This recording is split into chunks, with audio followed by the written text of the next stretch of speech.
Miren que nadie los engañe por medio de filosofías y huecas sutilezas, según las tradiciones de los hombres, sino santificad a Dios el Señor en vuestros corazones y estad siempre preparados para presentar defensa con mansedumbre y ser así entendidos de los tiempos.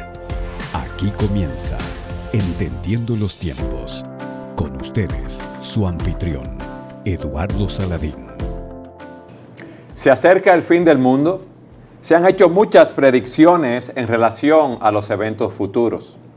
Ese tema crea mucha inquietud entre cristianos y no cristianos.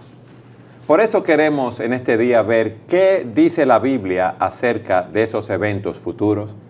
Y hemos invitado a Otto Sánchez a estar con nosotros compartiendo la palabra de Dios. Otto, ¿cómo te encuentras? Muy bien, me encuentro aquí en este programa ahora mismo. Qué bueno que viniste, mira. Hablábamos fuera de cámara que no tenemos que darle ya un título honoris causa del programa Entendiendo los Tiempos a Otto. A Otto sí, porque Otto es un colaborador fiel que siempre ha estado aquí. Cuando lo llamamos, siempre responde. Y el rating del programa sube cuando Otto viene. Inmediatamente, porque es Rolando Otoniel Sánchez Pérez. Sube porque cambiamos de estudio a una planta superior, ¿verdad? ¿Por qué? No, estamos en la misma planta. Estamos en la misma planta. En otro espacio de la misma planta. Bueno. Sí, no estamos más altos. Otto, ¿cuánta controversia hay con relación al futuro y a los eventos que han de ocurrir? Muchas personas han dicho en diferentes ocasiones, el mundo se va a terminar en tal fecha. Sí. Y no ha sido así. Bueno, el tema del fin del mundo no es solamente un tema religioso, es un tema que también muchos científicos lo han propuesto, de que el mundo como sigue no es sostenible, de que nosotros tenemos que buscar y explorar, y la carrera espacial de explorar nuevos lugares para vivir no es más que la preocupación de que realmente este mundo no puede seguir albergando tantas personas y el abuso que se comete contra él. Entonces es un tema que siempre está a flor de labios en distintas épocas. También en el aspecto religioso vemos que distintas sectas alrededor de la historia han puesto fechas para el fin del mundo, de que el mundo se va a acabar. O sea que el eminente final del mundo es algo que no es exclusivo de un tema bíblico, sino que muchas personas lo manejan y lo han tratado. Curiosamente, desde el punto de vista bíblico, ya muchas iglesias no hablan del tema. ¿Por qué no hablan de ese tema? ¿Que era tan popular en una Era época? muy popular, y por las calles de Latinoamérica, creyentes y no creyentes, cristianos y ateos, veían inscripciones en paredes que decían arrepiéntete, Cristo viene, porque fue un mensaje muy popular en Latinoamérica desde los años 30 hasta los años 80 se veía con mucha regularidad estas inscripciones en distintas maneras. Algunas iglesias lo tomaron como un tema evangelístico, diciéndole a las personas que no eran creyentes, mira, tú tienes que convertirte porque el fin del mundo se acerca. La gente respondía, bueno, tienen muchos años diciendo que se va a acabar y nunca se acaba. Entonces, yo pienso que el materialismo que ha impactado a ciertos grupos religiosos denominados cristianos los ha hecho descartar la posibilidad de una predicación escatológica. Escatología es la parte de la teología que estudia los últimos tiempos, viene del griego escatos, último. Entonces se ha marginado ese tema porque se está predicando un evangelio donde lo que se está predicando es el bienestar que tenemos aquí, y ya ha llevado a los creyentes a olvidar el bienestar perfecto. O sea que se está predicando una prosperidad actual que nos lleva a no estar mirando el futuro y lo que ha de ocurrir. ¿Para qué predicar de una vida mejor si esa vida mejor y tu mejor momento lo está teniendo ahora? Exacto. Como algunos predicadores dicen? O sea que realmente tenemos por un lado iglesias buenas que tal vez se han cansado de hablar de este tema, tal vez el tema ha caído en descrédito, y otras iglesias que están predicando una prosperidad presente que impide que los mismos que están en esas iglesias miren hacia el futuro.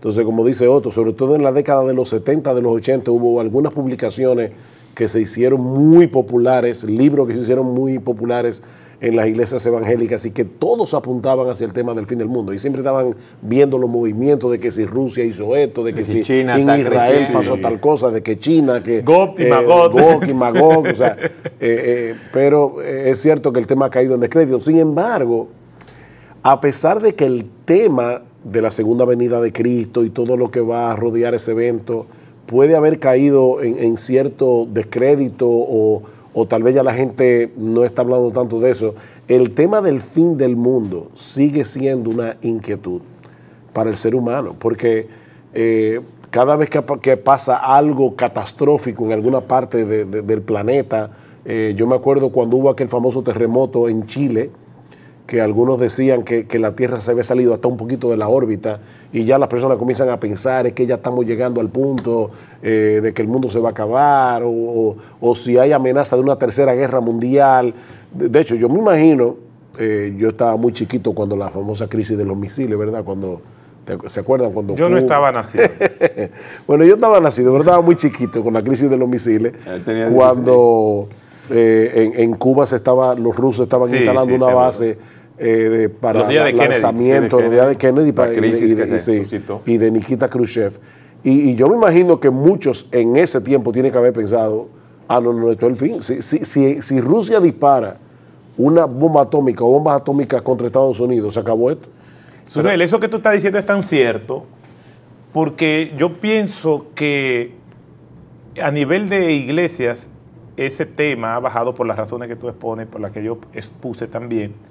Pero el tema del mundo post-apocalíptico, que nosotros lo vemos tanto que Hollywood lo recrea, es precisamente a lo que la gente le teme, porque en esa crisis de los misiles lo que se está hablando es de una guerra sin precedentes. Pero la amenaza de una guerra sin precedentes está al acecho todavía. Y cada vez que nosotros vemos como noticia casi a diario de la experimentación con misiles cruceros de Corea del Norte, pues las personas piensan, bueno, y las amenazas que tenemos, misiles cruceros que llegarían hasta los Estados Unidos. Creo que parte es un montaje mediático y es una mano que mece la cuna dentro de la política internacional, pero la reacción de las personas es lo que pasaría en términos de un intercambio de misiles intercontinentalmente. O sea, sería catastrófico.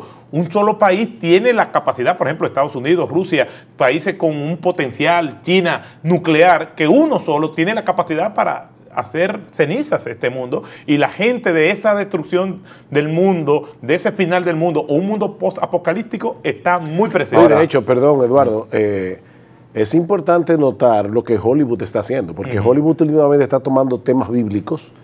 Ya lo vimos con el Éxodo, lo vimos con el Arca de Noé, que fue una película desastrosa en el sentido de la palabra, cuando lo comparamos con la historia bíblica. Pero también el famoso rapto de la iglesia, en el que muchos evangélicos creen que va a pasar 7 años antes. Digo, nosotros creemos en el arrebatamiento porque le enseña Tesalonicenses, pero no con toda la espectacularidad con que ese tema se ha enseñado. Y en el día de hoy. Un solo evento. Ya, miren, en el año 2000 se firmó una película titulada Left Behind. Dejados atrás. Luego en el año 2005 volvió a otra película con ese mismo tema. Luego Desaparecido sin rastro, que tiene a Nicolas Cage como protagonista. Y Vanished, Left Behind, otra película en el 2016. O sea que estamos hablando de que Hollywood ha tomado ese tema y ya lleva por lo menos 4 películas. Ahora, pero esa Left Behind fue una saga de Tim LaHaye, que escribió el libro y lo llevaron al cine. Mi punto es el siguiente. Tenemos televidentes y oyentes que dicen, se acerca el fin del mundo, que se hacen la pregunta a la luz del título de nuestro programa. Pero, ¿qué es el fin del mundo? ¿Es que el mundo se va a reducir a ceniza? ¿Es que se va a ir parte de la humanidad, va a morir? Cuando hablamos de que se acerca el fin del mundo, ¿de qué estamos hablando? Mira, hay un discurso en los evangelios conocido como el discurso del Monte de los Olivos. Se registra en Mateo 24, en Lucas 21 y en Marcos capítulo 13.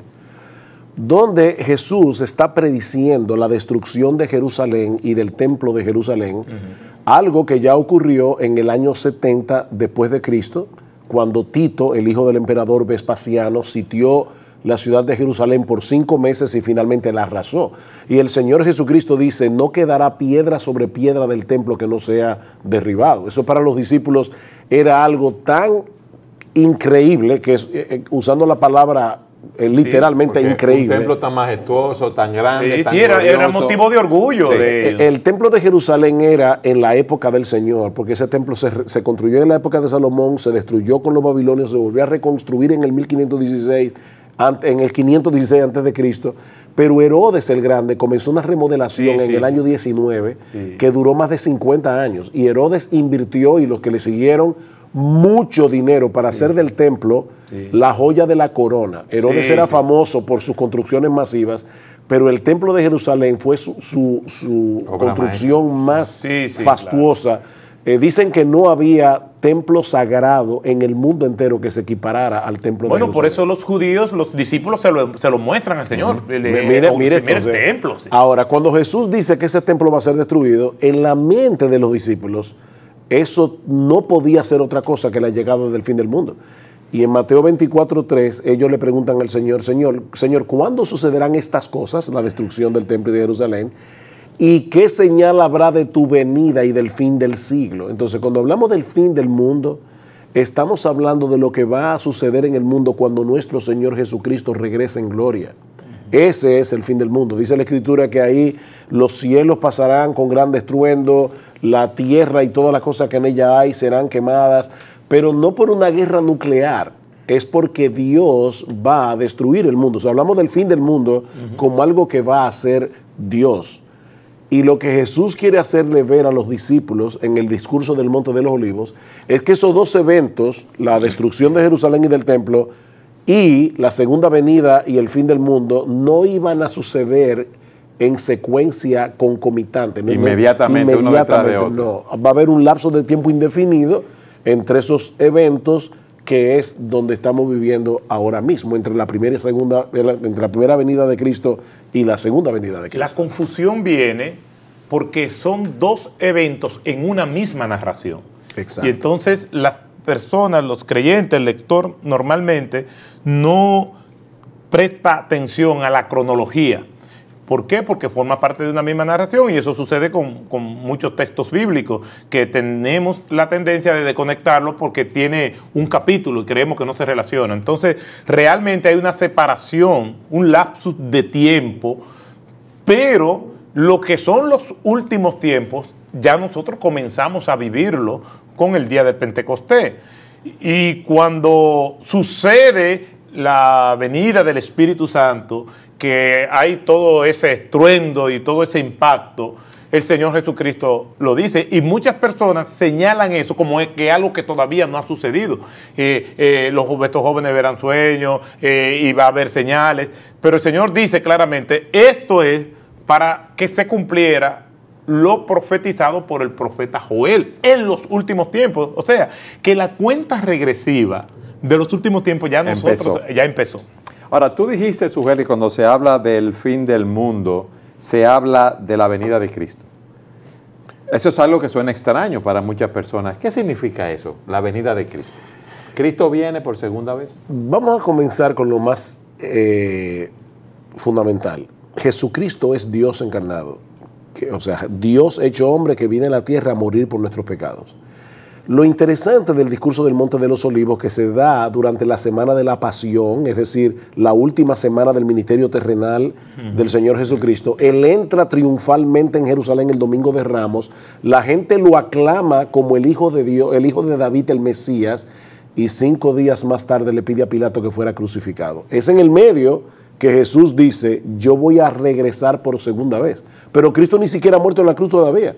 O sea, Él está profetizando su muerte, su resurrección, su ascensión a los cielos y su segunda venida, antes de que su muerte ocurriera. Y Cristo le advirtió varias veces a los discípulos, yo voy a morir, yo voy a resucitar y yo vuelvo a mi Padre. Entonces, ¿qué es la segunda venida? El evento cuando nuestro Señor Jesucristo regresa a la tierra para buscar a su iglesia y para reinar en la tierra por los siglos de los siglos. O sea, nuestro Señor Jesucristo volverá. Él prometió eso una y otra vez. De hecho, cuando Él estaba ascendiendo a los cielos, precisamente desde el Monte de los Olivos, dice que unos ángeles se ponen alrededor de los discípulos y le dicen, ¿qué estáis mirando al cielo? Ese mismo Jesús que habéis visto ir al cielo, ustedes le verán regresando con las nubes del cielo, con poder y gran gloria, tal como anunció nuestro Señor. Ahora, yo me imagino a algunos televidentes diciendo, ángeles, esta gente parece que viven en la Edad Media. No.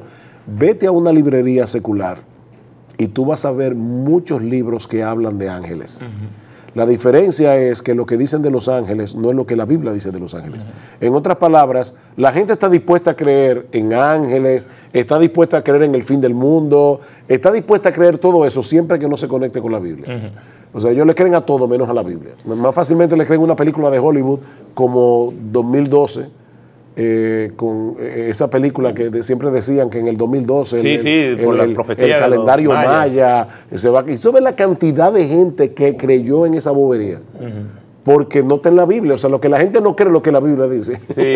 Ustedes nos han dicho que ese fin del mundo se relaciona con la segunda venida de Cristo y que no sabemos cuándo Cristo ha de volver. Pero hay ciertas señales que se vienen dando, que se van a incrementar, donde nos daremos cuenta que el fin cada día se acerca más, como tú decías, Otto. Pero yo quiero que ustedes nos continúen explicando acerca de estas señales en nuestro próximo segmento. Siga con nosotros en su programa Entendiendo los Tiempos.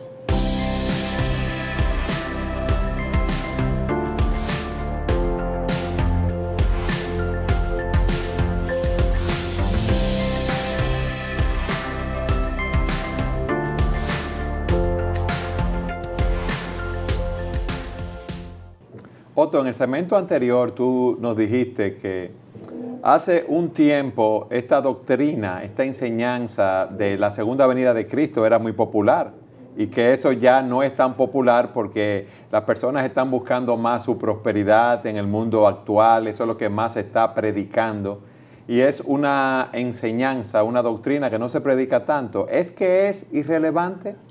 Absolutamente.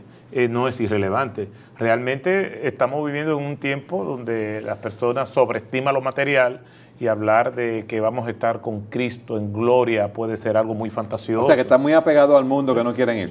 Eso es así. Y incluso cuando hablamos de que, como vemos en muchos grupos denominados cristianos, que están haciendo un énfasis marcado en la prosperidad del mundo de hoy, del aquí, del ahora, pues se está quitando su mirada en la cosa de arriba. Y es una doctrina cardinal de la iglesia, es una doctrina importante de la iglesia. Tanto es así que si yo me encontrara con una persona que me dice ser cristiana, pero no cree en la segunda venida de Cristo o en el fin del mundo, esa persona creo que no ha nacido de nuevo, que tiene una dificultad de algo que Cristo realmente reveló y lo dijo muchísimas veces. La Escritura está llena de esto y podemos citar Mateo 24:44, por eso también deben estar preparados porque el Hijo del Hombre vendrá cuando los menos lo presente. Juan 14:3, vendré para llevármelos conmigo. Hechos 1:11, 1 Tesalonicenses 4:16. O sea, tenemos demasiadas evidencias en el Nuevo Testamento de que Cristo afirmó que venía, lo afirmó Pablo, lo afirmó el apóstol Juan, lo afirmó Pedro, de que Él iba a venir. Entonces negarlo realmente es negar la palabra de Cristo, es negar lo que Él está diciendo. De hecho, perdón Eduardo, en el Antiguo Testamento se predecía la primera venida del Señor, pero también se predecía la segunda. Y si nosotros sumamos los textos que hablan de la primera venida en comparación con los que hablan de la segunda venida, son mucho más abundantes los textos que hablan de la segunda venida de Cristo que de la primera. Correcto. Y ya todos sabemos que Cristo vino, murió en la cruz, resucitó, ahora esperamos que se cumpla lo próximo, que es la segunda venida, y con eso concluye la Biblia. Sí, ven, Señor Jesús. Es lo último que nosotros leemos en el libro de Apocalipsis. O sea que la Biblia termina con esa nota de esperanza. El Señor Jesucristo vendrá otra vez. Yo tengo dos preguntas. Una que puede parecer una digresión. Tú dijiste que si alguien no cree esta enseñanza, esta doctrina, no ha nacido de nuevo. ¿Qué significa eso? Cuando hablamos de nacer de nuevo, es una de las de los títulos o expresiones que nosotros usamos para hablar de la conversión. Hay sinónimos que se usan: nacer de nuevo, convertirse, arrepentirse de sus pecados, entregarle su vida al Señor, recibir a Cristo, ser salvos. Todos esos son expresiones sinónimas que apuntan a lo mismo: la conversión y la salvación de la persona. Ok, yo tengo una segunda pregunta. Entonces, todas las personas que son creyentes creen en el regreso de Cristo. Sí, seguro que sí. El Señor Jesucristo dice: el que es de Dios, la palabra de Dios oye. Por eso no lo oís vosotros, porque no soy de Dios. Y quien habla de manera abundante precisamente de su segundo retorno es nuestro Señor Jesucristo en los evangelios. Todo lo que dice Pablo, Pedro y Juan después de la segunda venida de Cristo es precisamente ampliando y comentando lo que Jesús dijo en los evangelios. Y de está, hecho, perdón Eduardo, déjame citarte este texto para que lo veamos de manera más clara. Escribiéndolo a los tesalonicenses, Pablo les dice: porque partiendo de vosotros ha sido divulgada la palabra del Señor, no solo en Macedonia y Acaya, sino que también en todo lugar vuestra fe en Dios se ha extendido, de modo que nosotros no tenemos necesidad de hablar nada. Dice, todo el mundo sabe de vuestra fe en Dios, pero ahora oye cómo Pablo describe o define esa fe en Dios. No es una fe general en creer que existe Dios o que hay un ser superior. No, dice, porque ellos mismos cuentan de nosotros la manera en que nos recibisteis y cómo os convertisteis de los ídolos a Dios para servir al Dios vivo y verdadero y esperar de los cielos a su Hijo, al cual resucitó de los muertos, a Jesús, que nos libra de la ira venidera. Mira cómo Pablo conectó ahí la fe en Dios con la conversión, convertirse de los ídolos a Dios. Y dice Pablo, para dos cosas: para servir al Dios vivo y verdadero. O sea, nosotros aquí estamos sirviendo a Dios y esperando al mismo tiempo la segunda venida. ¿Qué quiere decir eso? Que porque estamos esperando la segunda venida, no nos olvidamos de la responsabilidad que tenemos aquí y ahora. Porque algunas personas piensan, pero eso es escapista, estamos esperando de que el fin del mundo. No y estamos trabajen. No. A Lutero una vez le preguntaron, si tú supieras que el mundo se acaba mañana, ¿qué tú harías hoy? Y él dijo, sembrar un árbol, porque yo tengo que cumplir con la responsabilidad que Dios me dio. Entonces, en ese sentido, Pablo está diciendo, ahora yo debo servir a Dios, pero con la esperanza de que Jesús vuelve otra vez y que Él nos libra de la ira venidera. Lo que él está diciendo es, la segunda venida de Cristo significa para el mundo no creyente la consumación de la ira de Dios. Pero nosotros fuimos librados de esa ira porque hemos confiado en Cristo como nuestro Salvador. Bueno, algunos estudiosos señalan que el libro de Apocalipsis, como algunos creyentes que no entienden el libro de Apocalipsis y le da miedo, el libro de Apocalipsis es un libro de esperanza.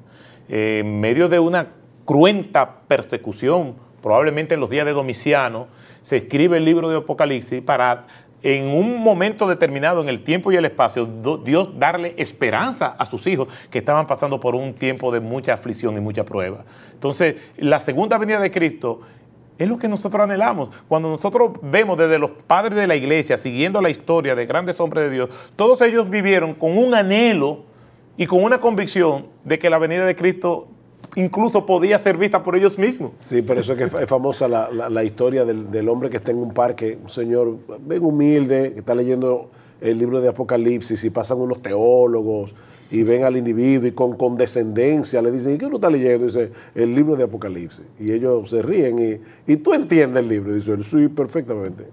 Y tú no puedes explicar de qué se trata el libro de Apocalipsis. Y dice, no, sí, que al final nosotros ganamos. Exactamente. Tú puedes darle mucha vuelta al tema, Sí, pero al final sí. se acerca el fin del mundo, el Señor Jesucristo vuelve, nosotros ganamos. A los amigos que nos escuchan y hermanos, ¿no?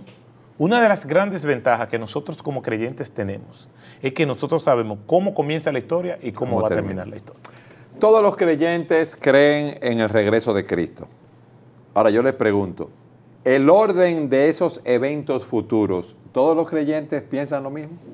Desde luego que no. Que no. Ahí No, pero yo te hago una pregunta. Si eso está en la Biblia, Exacto. tenemos que estar de acuerdo el orden de los eventos, Sí, ¿no? pero sí, está en la Biblia, pero no todos lo vemos igual. O sea, Suhel y tú no piensan lo mismo en el orden de los eventos. Bueno, yo no sé, puede ser que sí, puede ser que sea que no. Así es. Pero lo importante de esto es que somos hermanos en Cristo. Y los eventos no es lo trascendente. O sea, el orden de los eventos no es lo No es lo trascendente. trascendente. Eso no lo va a dividir. Eso no nos va a dividir, no solamente no nos va a dividir, porque puede ser que algo sea trascendente y no nos divida. Es que no es trascendente. Lo que sí es trascendente es que Cristo regresa. Amén. Vamos a ponerlo de esta manera.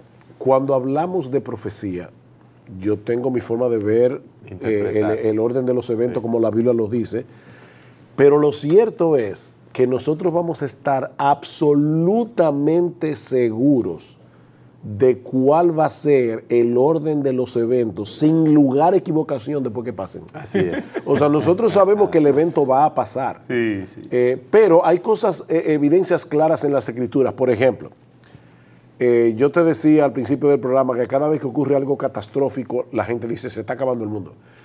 Pero muchos creyentes caen en esa trampa también. Yo me imagino a creyentes en la época de Napoleón Bonaparte diciendo, ya, esto es el fin del mundo. Napoleón está conquistando toda Europa, ese debe ser el anticristo. Y resulta que no, que Napoleón está muerto y enterrado.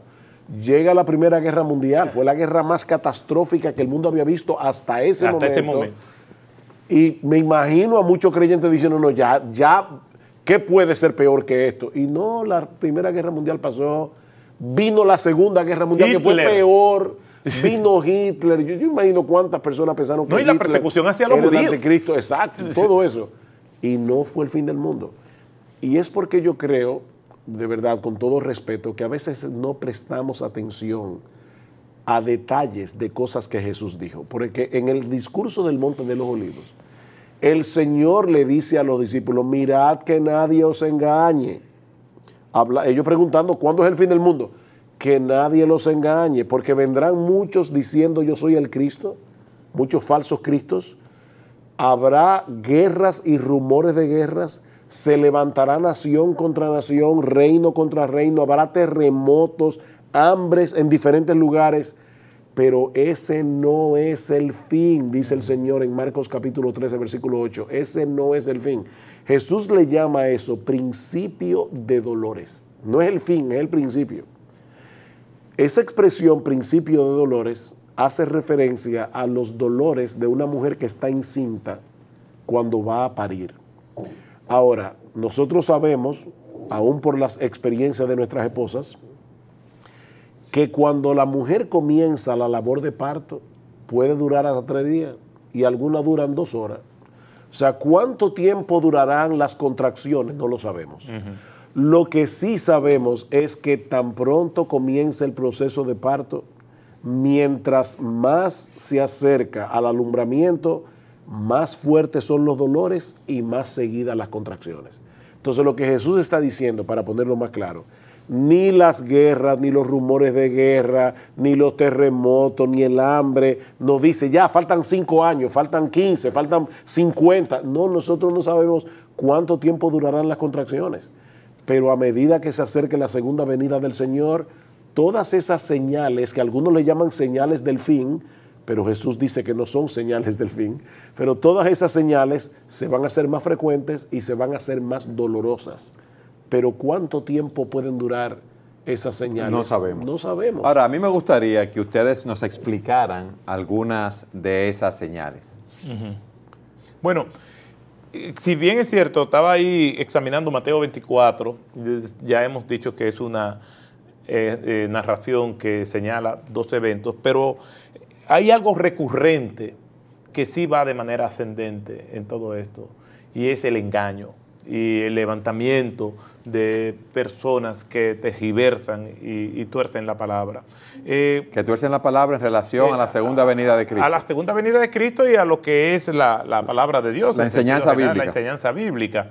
De hecho, cuando nosotros vemos la humanidad, la historia de la humanidad, y yo reflexionando, y hablaba de eso el domingo, han habido una tendencia de no solamente de personas que con una cultura de creyentes, sino independizarse de la influencia y del impacto de las enseñanzas de las Escrituras en el mundo de hoy. Es decir, durante muchos años el mundo, aún en personas no creyentes, eran influenciadas por principios bíblicos, pero es en la época del movimiento filosófico de la Ilustración donde se da, pienso yo, en esta edad moderna, el primer salto para independizarse de esa influencia. Y noten que con el periodo de la Ilustración, ciertos creyentes, ciertos teólogos que cayeron en esa redada de esa independencia y comienzan a permear la iglesia y a influenciar a los creyentes con enseñanzas que iban alejándonos de los principios bíblicos. Luego viene la revolución sexual, y esa revolución sexual es otro paso más para el hombre independizarse. Pero en cada uno de esos saltos, y ahora en estos días de la ideología de género, en cada uno de esos saltos, estos movimientos encuentran complicidad en personas que dicen ser creyentes y van seduciendo y van influenciando a creyentes y a no creyentes para irse apartando. Yo pienso que la tendencia creciente de falsos maestros y de falsos profetas va a ser algo muy marcado a medida que se vayan acercando los últimos tiempos. Yo quiero que tú nos expliques esto de una manera más amplia en el próximo segmento. Siga con nosotros en su programa Entendiendo los Tiempos.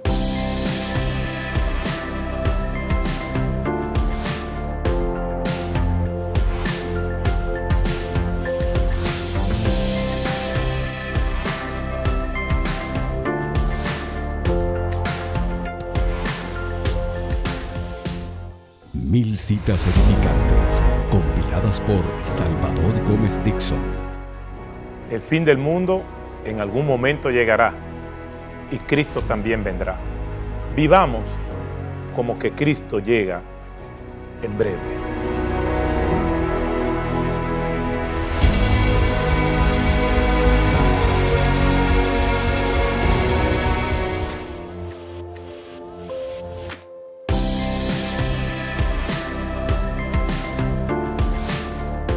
Otto, tú sabes que muchos televidentes y muchos oyentes nos envían sus preguntas y muchas las contestamos a través de nuestra página, pero hay muchas que nos gusta contestarlas personalmente. Alguien escribió lo siguiente: en el culto de oración de la iglesia, ¿pueden orar creyentes y no creyentes? Bueno, la oración es la manera en que nosotros tenemos para comunicarnos con el Señor, para hablarle a Él. La palabra de Dios le manda a los creyentes a orar, lo que quiere decir que es una actividad propia de un creyente. Yo he estado en situaciones donde he estado en un grupo pequeño y donde estoy dirigiendo un tiempo de oración y una persona invitada que no es creyente ora. Yo no lo voy a interrumpir, ni le voy a decir, mire, no ore, esto es para creyentes exclusivamente, pero si estamos en el culto de oración, yo pienso que quien está presidiendo el culto de oración debe dirigir, aclarar y enseñar lo que realmente es la oración. Obviamente uno lo hace constantemente, que a veces se le olvida, pero es posible que haya una persona no creyente. Pero realmente lo que la palabra de Dios enseña es que son los creyentes los que oran. Cuando Jesús le enseñó a sus discípulos, le dijo, cuando oréis, oraréis así. Pero se lo está diciendo a los discípulos, no a las multitudes. Y una persona no creyente, por tradición, yo he escuchado personas que dicen, ay, yo le pido tanto a Dios y todo lo que yo pido Dios me lo da. Bueno, vamos a ver si realmente Dios te está complaciendo, es la gracia común del Señor. Pero realmente la oración tienen que hacerla los creyentes. Si un no creyente va a orar, pues creo que es peor uno abochornarlo y decirle no ores, tenemos que ser tácticos en esto, pero debemos cuidar de que sí sean los creyentes y enseñar que es a los creyentes que nos corresponde eso y es a los creyentes que Dios nos escucha si estamos orando correctamente.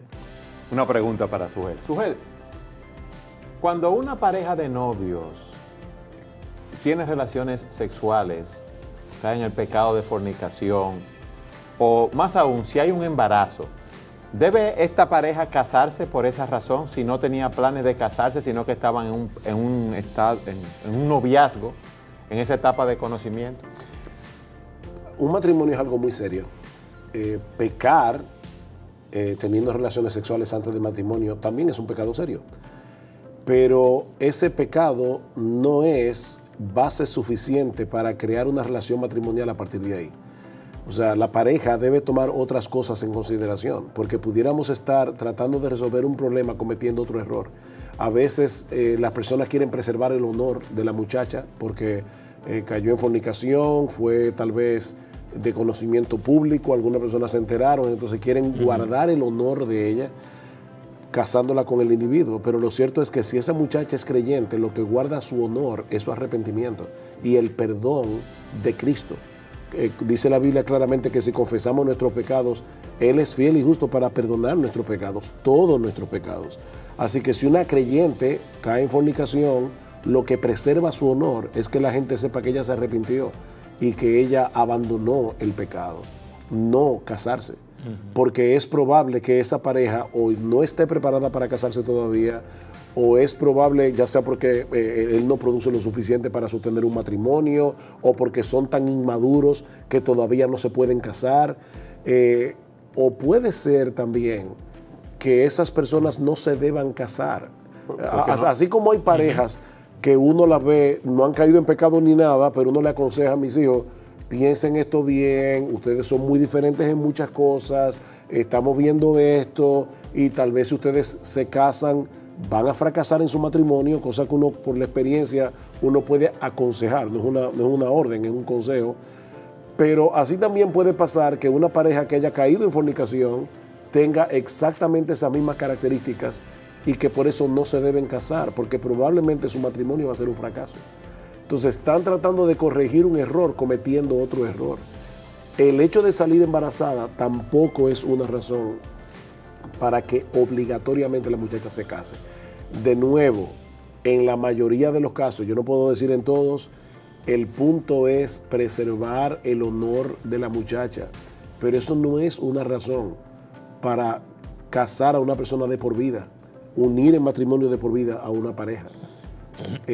Vuelvo y repito, el honor de esa muchacha y de ese muchacho también será preservado a través de la fe y del arrepentimiento cuando ellos pidan perdón por el pecado cometido.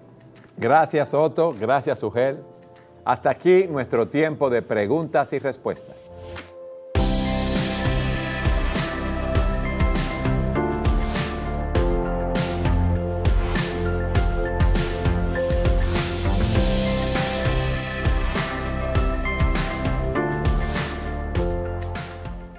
Otto, en el segmento anterior tú nos hablabas, empezaste a hablarnos de esas señales antes del fin.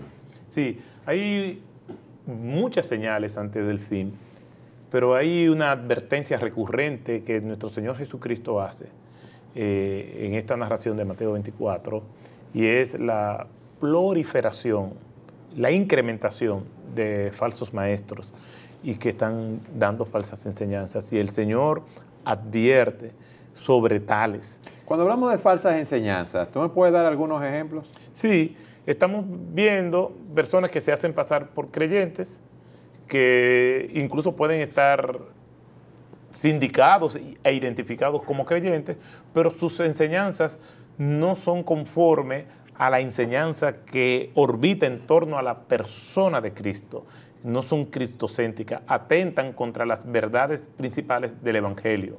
Niegan la divinidad de Cristo, o niegan que Cristo volverá otra vez, o desvían el énfasis de la santidad por lo material.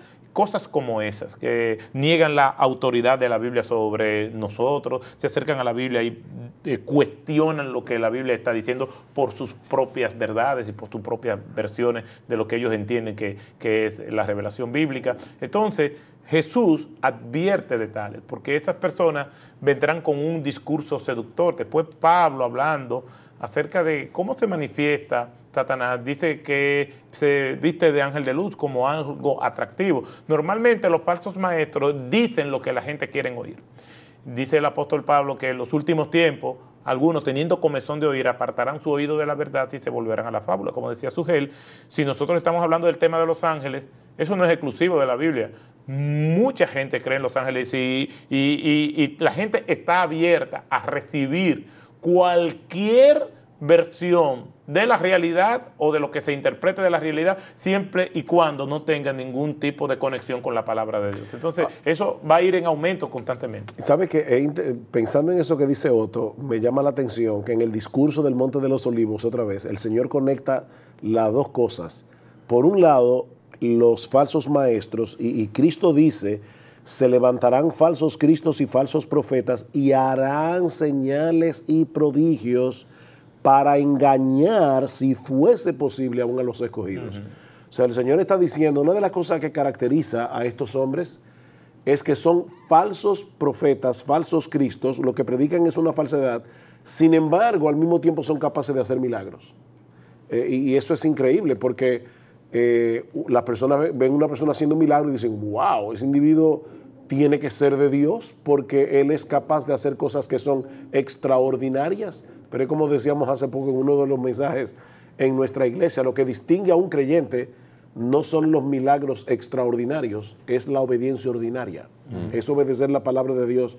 Ahora, la otra señal que aparece en el discurso del Monte de los Olivos, que va a ocurrir antes de la segunda venida, es que Cristo dice, será predicado este evangelio a todas las naciones y entonces vendrá el fin. O sea, lo que estamos diciendo es, por un lado, falsos maestros que desvían la atención de las personas del evangelio hacia otras cosas, porque no es solamente, como dice Otto, que tergiversen la Biblia, es simplemente que desvíen la atención del verdadero mensaje de la Biblia, que es el evangelio. Pero por el otro lado, dice, se predicará este evangelio, que no es otra cosa que el anuncio de lo que Dios hizo a través de la muerte, resurrección de nuestro Señor Jesucristo para salvar a los pecadores por medio de la fe. Eso es el evangelio. Pero alguien puede decir, con tantos misioneros en el mundo predicando el evangelio y con tantos medios de comunicación, ¿eso se está cumpliendo? Indudablemente, el evangelio está esparciéndose por el mundo entero. Hoy día... Entonces alguien puede decir, ya eso está a la puerta, ya el regreso de Cristo. Ese es el problema. Que eso no es contable. Que no se puede contabilizar. Nosotros no sabemos qué es lo que Dios tiene en mente cuando dice todo el mundo, porque de hecho la palabra que aparece allí es la palabra etnia. Y lo que él está diciendo es, todas las etnias del mundo tienen que escuchar el evangelio. ¿Y cuándo se cumple eso? Si hay miles de etnias en el mundo y hay etnias que nunca han escuchado el evangelio. El punto es, como dice Otto, que no hay manera de que nadie pueda saberlo, porque los países civilizados tienen estadísticas, pero es que hay países que ni lugares donde no existe ni la palabra escrita. ¿Cómo se puede contabilizar eso? Pero además de eso, Sugel y Eduardo, hay lugares donde se está predicando el evangelio donde intencionalmente no se da estadística por razones de seguridad. O sea, hay que ver misioneros que están en lugares donde es prohibido y de alto riesgo, y si ellos visitan algunas de nuestras iglesias y dicen, no queremos que firmen, no queremos que pongan nada en Facebook por asuntos de seguridad. O sea, que intencionalmente se está cumpliendo con esto que está diciendo el Señor, pero es imposible de registrar. ¿Qué otra señal ustedes nos pueden puntualizar? Bueno, habla de guerras, rumores de guerras. ¿Por eso siempre ha existido? Ese es el punto. Mientras más nos acercamos a la segunda venida de Cristo, va a haber más episodios bélicos alrededor del mundo, pero otra vez eso no es contabilizable. O sea, lo que estamos diciendo es lo siguiente. Habrá señales a lo largo de toda esta era evangélica, pero ninguna de esas señales marcan con precisión cuándo viene Jesús. Por eso cuando las personas comienzan a decir que Cristo viene en el 2000, qué sé yo cuánto, yo no sé cuántas fechas se han puesto ya y han tenido que volver otra vez sobre su paso y volver a dar otra fecha, porque porque Cristo mismo dice, el día y la hora de mi venida, eso nadie lo sabe. Así que mi amigo, si tú estás viendo este programa y escuchas a un predicador que te va a buscar por la Biblia, conectando versículo por aquí, versículo por allá, para decirte una fecha de la segunda venida, tapa tus oídos, porque lo que esa persona está diciendo es incorrecto. Hay personas que tienen un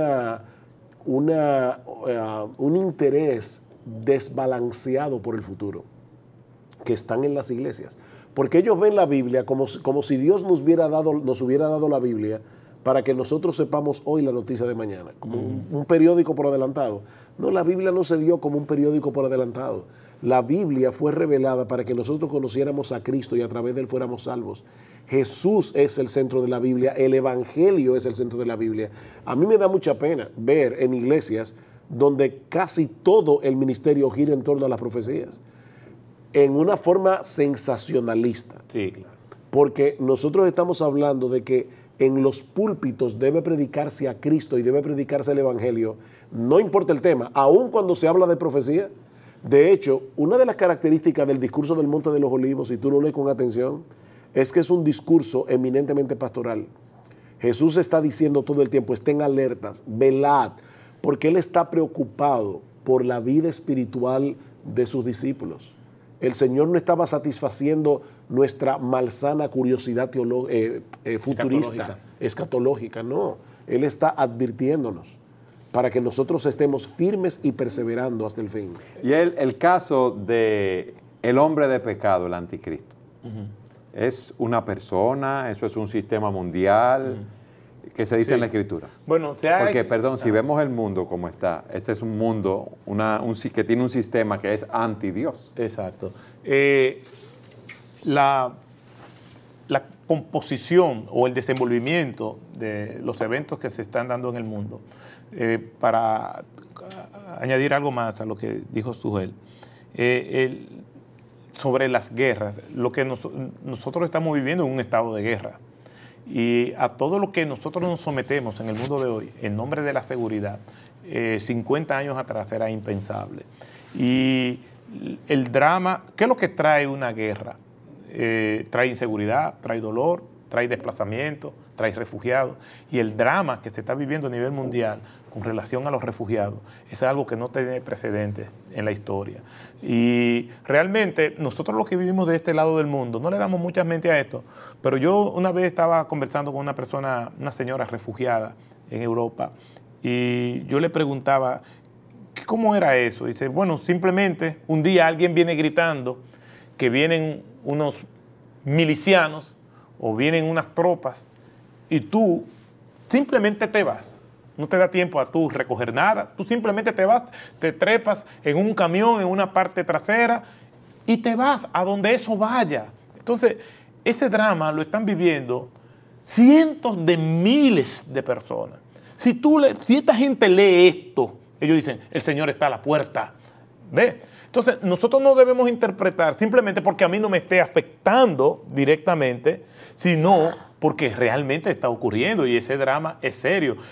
Las violaciones que se dan, el maltrato de niños, el hambre que pasan todas esto para nosotros es inimaginable, este drama que está viviendo este tipo de personas. Entonces, esta gente miran estos pasajes con sus propios ojos a la luz de su propia realidad. Entonces, nosotros tenemos que ubicarnos también en ese contexto. Ahora, para responder tu pregunta, dice 1 de Juan capítulo 2, versículo 18, hijitos, lo que decía Otto hace un rato, ya es el último tiempo. O sea, desde que el Señor ascendió a los cielos, el reloj comenzó a contar. Lo que pasa es que para el Señor 1000 años es como un día. No podemos ver el tiempo a la luz de los ojos nuestros. Esa es a la luz de los ojos de Dios.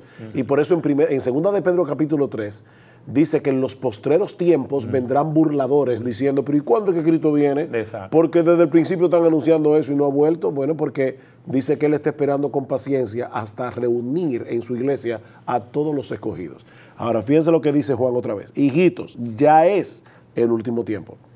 Y según vosotros oísteis que el anticristo viene, así ahora han surgido muchos anticristos. Por esto conocemos que es el último tiempo. Ahora, mira cómo Juan describe a estos anticristos. Salieron de nosotros, pero no eran de nosotros. Porque si hubieran sido de nosotros, habrían permanecido con nosotros, pero salieron para que se manifestara que no todos son de nosotros. ¿Qué es un anticristo? La palabra anti en griego significa en contra de y en lugar de. Juan está describiendo anticristos en su época, personas que inclusive habían estado en las iglesias, pero apostataron de la fe y ahora están en contra del evangelio que ellos una vez decían haber creído. Ahora, Juan dice, ellos nunca fueron de nosotros, estaban ahí infiltrados en las iglesias y eran anticristos. Estos anticristos apuntan hacia un final personaje que aparece en Segunda Tesalónica capítulo 2, a quien Pablo le llama el hombre de pecado, el hijo de perdición, y dice que a ese lo matará Jesús en su segunda venida. La Biblia no nos da muchos detalles acerca de este anticristo y podemos sacar demasiadas informaciones de textos aquí y allá y crear toda una novela. Como y de muchos hecho, han hecho. Yo digo otra vez, yo creo que hay iglesias que predican más del anticristo que de Cristo. Y yo creo que el diablo se goza en eso, de que se hable más del anticristo que de Jesús, porque creer en el anticristo no salva, creer en Cristo sí. Entonces, tenemos que dar eso claro. Pero la Biblia sí habla de un anticristo que va a surgir en el último tiempo. Probablemente va a ser una persona que va a tener un sistema bastante globalizado. Sí, correcto. Seguramente va a ser alguien que se va a oponer con saña a la iglesia de Cristo y la va a perseguir tal vez como nunca. Pero fíjate que estamos diciendo tal vez, porque eso lo sabremos con certeza cuando veamos los eventos de atrás hacia adelante, no de aquí para allá. Sí, hay un incremento en la maldad y podemos verlo como el superlativo de la maldad. La Biblia habla de Babilonia, pero dice una gran Babilonia. Habla de una tribulación que siempre hemos tenido, pero vamos a tener una gran tribulación. Y habla de muchos anticristos, pero habla de el anticristo. Quiere decir que esos grados de incrementación marcan el señal ya, el final de todo esto. Sí pienso que aunque no encontramos, yo pienso que hay una combinación de un personaje y de un sistema. Y creo, a la luz de lo que enseña la Escritura, es que una de las características que va a tener el anticristo y ese sistema es el control.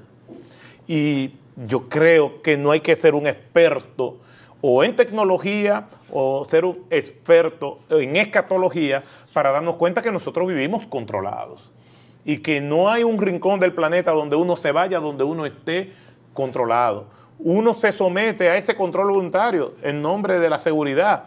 ¿Y quién nos iba a pensar? Yo que tengo tantos años viajando, no soy una persona muy adulta, muy vieja, pero sí tengo muchos años viajando. Y entonces, Tú te defiendes mucho, nadie te está acusando. No, porque los conozco a vosotros. Entonces, pero por lo menos somos más viejos que tú, así que no te preocupes. Estoy tranquilo en eso. Entonces, ¿por qué nos iba a decir a nosotros que nosotros nos íbamos a someter voluntariamente a quitarnos la chaqueta, quitarnos todo esto y revisarnos los documentos y todas estas cosas?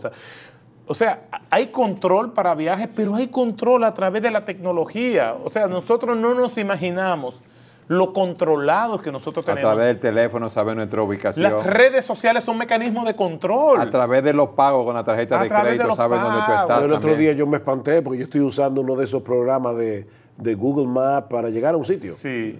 Y de repente hay un primo mío que vivía en una casa particular, en una calle, y me dice de repente, el programa de mi teléfono me dice, dobla por la calle de la casa de fulano. Y yo me quedé increíble, o sea, cómo mi teléfono tomó todos los datos y conectó una cosa con la otra, eso es sorprendente. Estamos controlados. Otro, un familiar mío, que sus hijos le decían, yo te estoy viendo por la cámara, tú estás en la 42 de Nueva York. Exacto. Por la cámara que hay en la ciudad de Nueva York. Exacto. Te estamos viendo ahora mismo por internet, o sea, estamos y eso es un civil que está con una computadorita buscando cosas aquí. Todas estas son tecnologías militares que ahora se han hecho de acceso público y globalizado.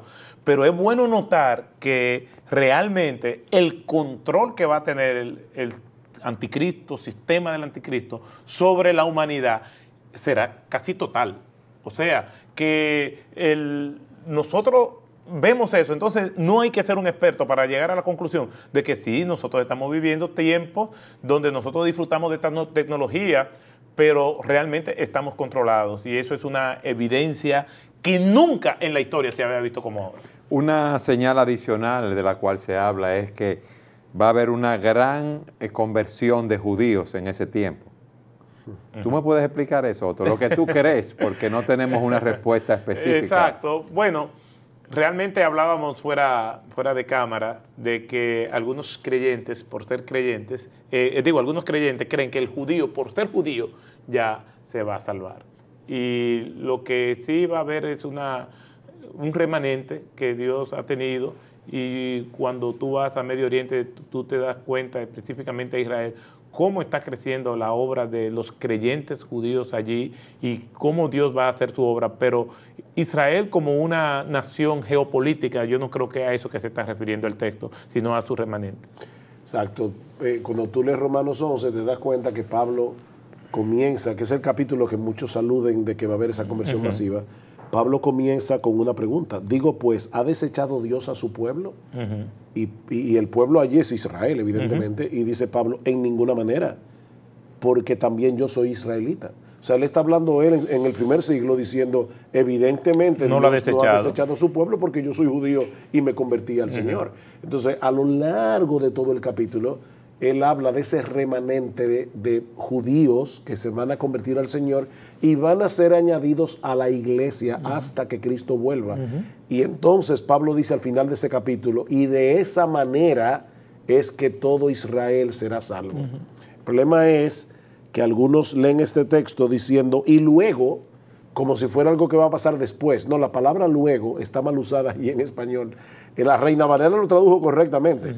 Pero la palabra luego no siempre significa después de. Por ejemplo, cuando Descartes decía pienso, luego existo, él no está hablando de secuencia de tiempo, él está diciendo pienso, por lo tanto existo. O sea, la palabra luego nosotros no la usamos en América Latina con esa idea, pero lo que el texto dice es, y de esa manera todo Israel será salvo. ¿Cómo? A través de la conversión de esos remanentes que se van a estar convirtiendo a lo largo de toda la historia. Pablo dice, y de esa manera todo Israel será salvo, como está escrito, vendrá de Sión el libertador que apartará de Jacob la impiedad. Y dice, tú ves, vendrá de Sión el libertador, eso debe ser en la segunda venida.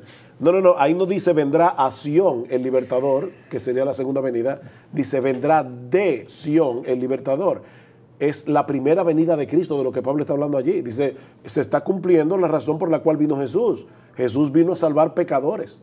Entre ellos pecadores de entre los gentiles y pecadores de entre los judíos. Seguro. Y cuando los judíos se convierten, están cumpliendo eso. Vendrá de Sión el libertador. Fue de Jerusalén, de donde partió Jesús hacia el Calvario a morir. Entonces el libertador vino de Sión, no a Sión, como algunos piensan. Otto, en 30 segundos que nos quedan para terminar el programa, ¿tú podrías despedirlo? ¿Qué tú le dirías a nuestros televidentes? Bueno, yo pienso que uno de los problemas que el ser humano afronta cuando hablamos de últimos tiempos, cuando hablamos del tema de la muerte, es la incertidumbre de lo que va a pasar después. Nosotros tenemos esa palabra profética más segura y a esa nosotros nos adherimos y confiamos. Y es que Cristo vino a darnos esperanza en el mundo presente, aunque estemos pasando por tribulación, y nos hace vivir con la esperanza de que vamos a estar con Él eternamente y para siempre. Otto, gracias por haber estado con nosotros. Gracias y a ustedes. ustedes, gracias por haber estado con nosotros en su programa Entendiendo los Tiempos.